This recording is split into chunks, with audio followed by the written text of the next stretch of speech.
I don't think TikTok is going to be banned. The bill that just passed the House was about telling TikTok they have to sell to another company.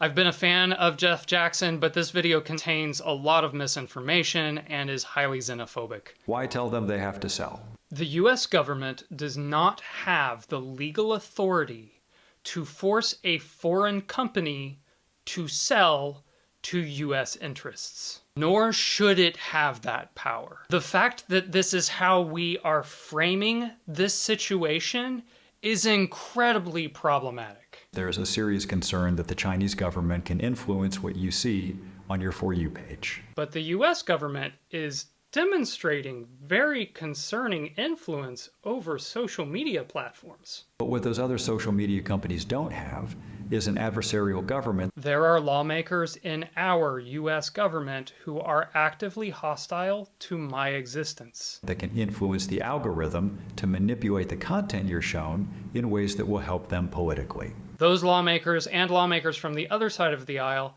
have proposed bills to influence social media, in addition to this one, and will continue to do so in the future. And there's judges who are also a part of our government, are making rulings considering free speech, misinformation, COVID, and a number of topics. TikTok is owned by a company based in China, and China has a national security law that gives its intelligence services a lot of power.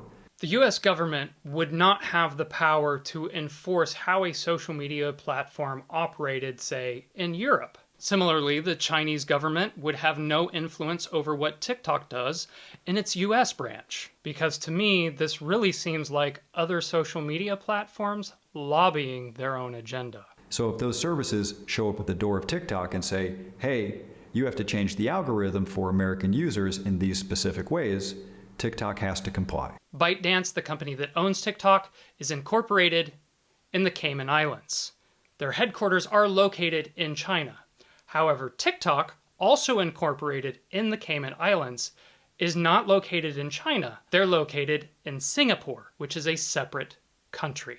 Additionally, the CEO of TikTok is from Singapore, not China. So China can't show up on TikTok's doorstep. They can exert political power in the same way that the US government is exerting political power on TikTok being located in Singapore.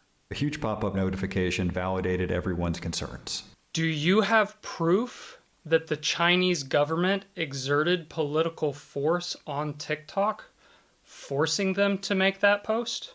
Because if you don't, that's a gross misrepresentation of what's going on here. To me, this post seems like a Singaporean company who is afraid that a hostile foreign government is going to force a hostile takeover of their company and their jobs.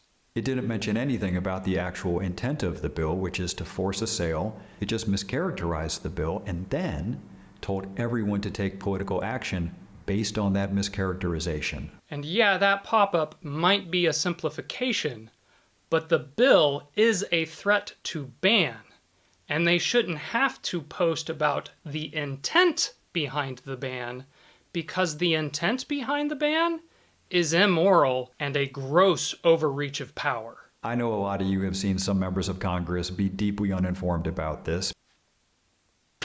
I didn't expect you to be one of them. If we are to make laws concerning social media, those laws need to apply to all social media platforms collectively. Anytime we're trying to push a law through that only affects one social media platform, especially considering that platform is housed in a different country, that's something of massive, massive concern. And I am really disappointed with the Democratic Party for not calling attention to the issues surrounding this or even seeing those issues. And this needs to change. One final question. Why doesn't this bill state that TikTok could be sold anywhere as long as it was with a non-hostile government, say Japan or even Canada? That's a difference, and it's a big one. This is modern-day colonialism, driven by capitalism and xenophobia.